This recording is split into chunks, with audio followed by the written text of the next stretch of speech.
from the outside world when we're children becomes programming. We're programmed genetically, and then we're programmed environmentally. Well, at a certain age, a psychic barrier comes up here, and we develop something that's called a conscious mind.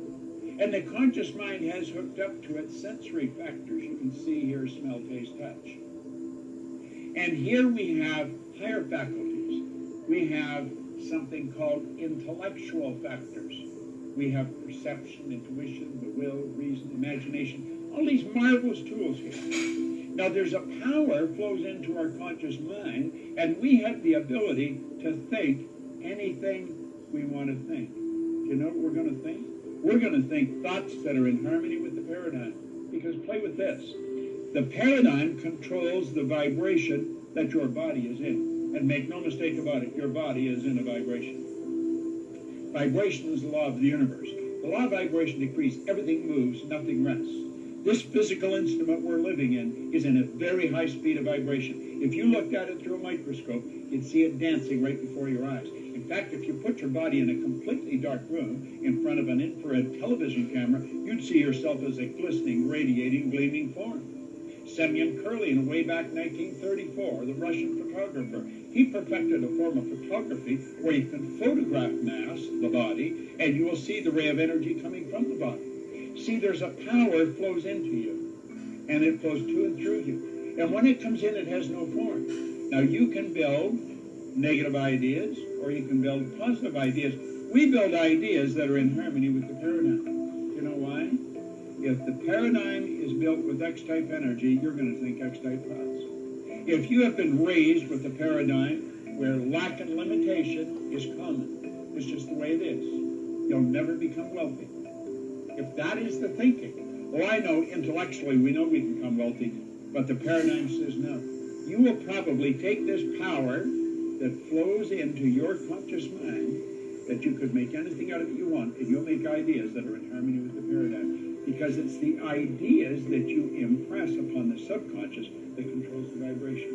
And if you start to impress why ideas, you're going to move into a very uncomfortable vibration. What would be a why idea? A why idea would be quit your job, sell your house, take the money, and invest it in a business so you can be your own boss. That's a why idea. That'll scare the daylights out of most people. Why? Because it's not in harmony with the paradigm. Now, your paradigm is controlling your results. You can have people that have all kinds of degrees here. Intellectually, they're brilliant, but their results don't match. You'll find other people, no formal education, no business experience, their results are earning millions of dollars. Why? It's the paradigm. Now, what you want to do is learn how to change the paradigm, and we've got a program. It's a 13-month program, and it's directed at that. Changing the paradigm. And when you change the paradigm, you change your entire life. Think about that for a while. I know what I'm talking about. I've been studying this for 55 years. I've taught this to psychiatrists, psychologists, behavioral scientists all over the world. In fact, I've taught it in over 100 different countries. Magic every time. You know why? The whole universe operates by law, and so do we. It's about that. So, you guys, yes, I'm drinking. Check us out at ProctorGallagherInstitute.com. So that's Bob Proctor, you guys. I know you guys, if you come on my scope, you hear a lot about Bob Proctor on my scope.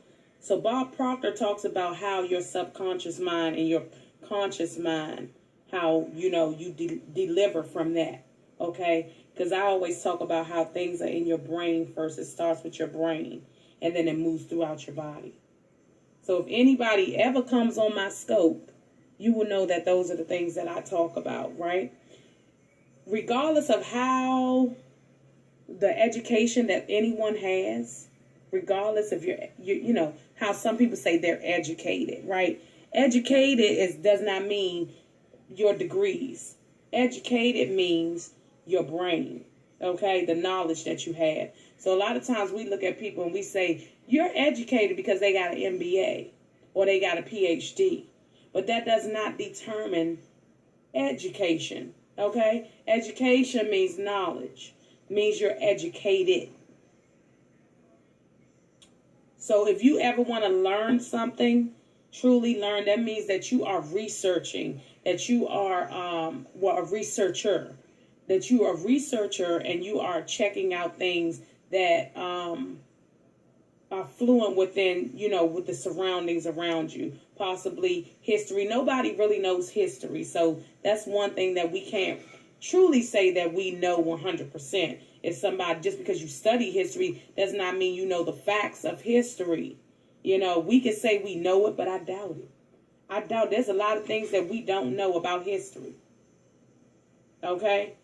But at least trying to research some of the knowledge, to find out what it is that you need to know. Hey, Big Will, how are you? Trying to research, some of the things, that's a start. But it's a lot of things that you will have to research to find out about history. It's that would be overbearing. Nobody knows everything. And some of us seem like we try to act like we do. We know everything. We know celebrities' lives. We know the husband of somebody. We know the history of everything. We don't know everything. But I'm going to tell you. Yes, it's no way. Some of history is pictures. You know what I'm saying? All history is not in a book.